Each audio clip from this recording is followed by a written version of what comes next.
Minggu-minggu jelang pencoblosan pemilu 14 April 2024, banjir bansos di mana-mana. Muncul juga tudingan bansos telah dipolitisasi. Nyatanya banjir bansos dalam pemilu tak hanya terjadi pada pemilu 2024 saja. Kerap kali bansos jadi bahan umpan mainan dalam setiap gelaran pemilu. Data yang berhasil dihimpun Kompas mencatat pada pemilu 2009, bansos yang digelontorkan berjumlah 17,7 triliun rupiah. Angka ini merangkak naik di pemilu 2014 mencapai 78,3 triliun rupiah.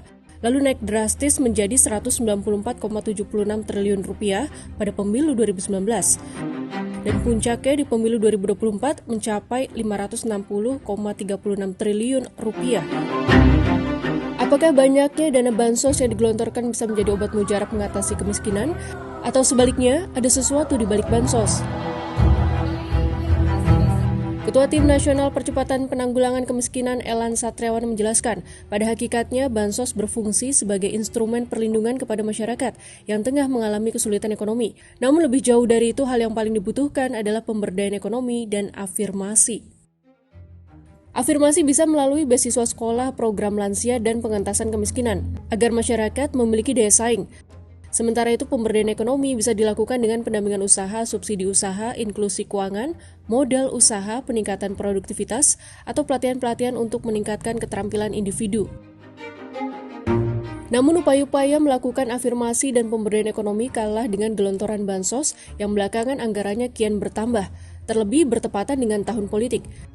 Sepanjang 10 tahun pemerintahan Presiden Joko Widodo, anggaran untuk perlindungan sosial hampir mencapai 4.000 triliun rupiah atau tepatnya 3.663,4 triliun rupiah berdasarkan catatan Kementerian Keuangan dari 2014 hingga 2024. Dalam anggaran pendapatan dan belanja negara APBN 2024, anggaran perlindungan sosial tersebut sudah dialokasikan sebesar 496,8 triliun rupiah yang dibagi ke beberapa kementerian dan lembaga.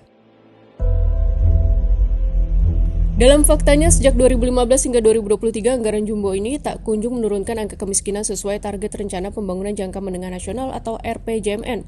Pada 2023 misalnya, tingkat kemiskinan turun hingga 9,36%, padahal target RPJMN adalah 8%.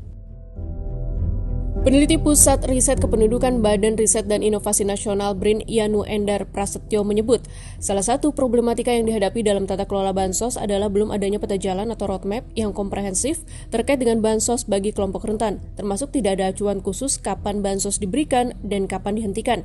Selain itu, banyak kelompok masyarakat tidak mendapatkan bantuan sosial karena tidak terdaftar di Data Terpadu Kesejahteraan Sosial atau DTKS. Padahal DTKS menjadi basis data untuk penyaluran bantuan. Guru Besar Universitas Paramadina Didin S. Damanhuri menambahkan penyaluran bantuan sosial akhir-akhir ini sudah dipolitisasi. Sebab dugaan politisasi bansos untuk memenangkan salah satu calon presiden dalam pemilu 2024 sangat kuat. Suara-suara kritis dari para akademisi pun dianggap angin lalu, bahkan direspons dengan suara tandingan. Dirinya menegaskan bansos adalah bentuk bantuan perlindungan sosial dari negara yang dananya bersumber dari APBN, termasuk berasal dari pajak rakyat sendiri, bukan dari kantong elit atau partai politik tertentu. Maka personifikasi dan politisasi bansos sangat tidak baik untuk masyarakat.